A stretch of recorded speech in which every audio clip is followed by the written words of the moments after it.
Le démon cherche beaucoup à nous troubler. Il ne peut tolérer cette paix intérieure qui est en nous, cette paix offerte par le Christ. Il est rusé et utilise le désir que nous avons de faire la volonté de Dieu pour nous inquiéter.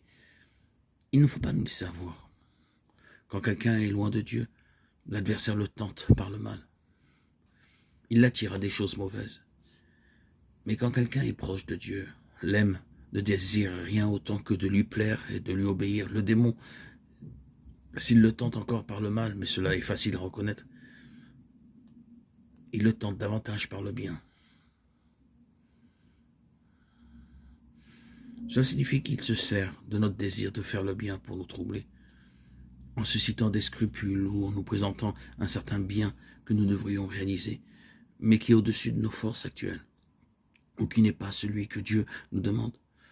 Cela pour nous décourager ou nous faire perdre la paix. Il veut nous persuader que nous n'en faisons pas assez ou que ce que nous faisons, nous ne le faisons pas vraiment par amour de Dieu, que le Seigneur n'est pas content de nous. Il trouve de nombreux arguments pour nous déstabiliser et nous voler cette paix qui fait de nous des enfants de Dieu, des messagers du Seigneur. Nous rayonnons de cette paix, nous sommes le reflet de la paix que le Seigneur nous a offerte par son Saint-Esprit.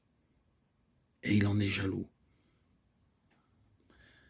Il nous faudra croire, par exemple, que le Seigneur nous demande tel sacrifice dont nous sommes bien sûr incapables, et cela nous troublera beaucoup. Il suscite en nous toutes sortes de scrupules, d'inquiétudes, d'angoisse dans nos consciences, en nous chuchotant que nous devons purement et simplement ignorer, en nous jetant dans les bras de Dieu comme des petits enfants. Tout cela pour nous tromper, pour nous faire perdre la paix. Le démon doit toujours mettre sa patte dans tout ce que nous entreprenons. Ne nous laissons pas avoir. Cherchons toujours à retrouver notre calme. Et si nous n'y arrivons pas tout seuls, ouvrons-nous à une personne spirituelle. Le simple fait d'en parler à quelqu'un, un ami, un collègue, quelqu'un en qui on peut avoir confiance, suffira en général à faire complètement disparaître le trouble dans notre conscience et à nous redonner la paix. C'est cet esprit de liberté qui doit nous animer dans toutes nos actions et décisions. Portons notre confiance au Seigneur, demandons-lui, prions-lui de nous garder dans cette paix, de nous envoyer des messagers qui peuvent nous aider à garder cette paix merveilleuse.